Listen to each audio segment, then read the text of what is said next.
So these right here, that one, that one, that one, and that one are rootstock. The fire burned them and the rootstock come back. So these will need grafting. I ordered some scions for a pair. So each year I will just keep grafting on these. Prune them real good. Of course I didn't get that one. I mean, it just got out of control again. And we'll just take it from there. This is an apricot and it did burn, so this is the rootstock. So it does need a really, really thorough good pruning, and I will graft on here. I do have a really good several apricot scions that will be grafting here shortly. Apricots are my son's favorite.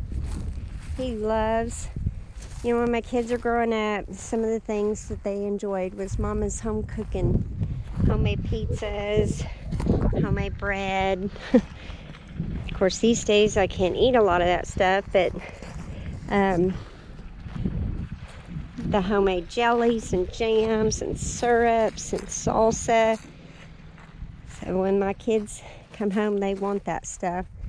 My son loves apricots, so he wanted me to plant him plenty of apricot trees. I've had a hard time with apricot trees, so there's an Anjou pear. I hope that does good. That was put in last year, so it's doing good. But see how the Bermuda just, that stuff is the devil. You can see it just takes over all the trees. And then the ice storm took over the apple trees, darn it. I don't know if that's even worth trying to graft on. I think the tree probably needs to come out. This just makes me sad. And they had a really good harvest for the first time this year. Aren't these beautiful?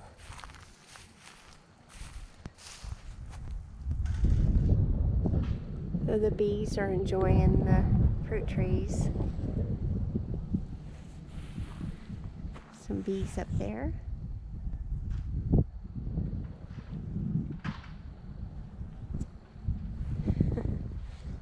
I just enjoyed the fruit trees.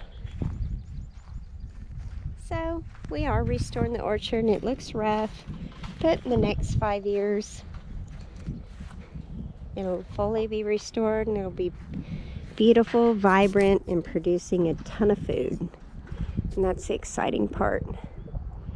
And I tell you, taking this journey with me is kind of neat, because you can see how you can restore an orchard even after a wildfire, and how to rebuild the ecosystem naturally, and how to use beneficial nematodes, lacewings, ladybugs, all these natural resources that nature has to offer without chemicals.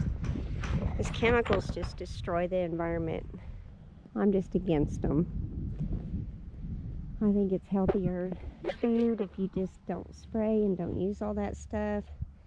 For instance, my pecans, they did not have any worms in them because we used beneficial nematodes on the ground.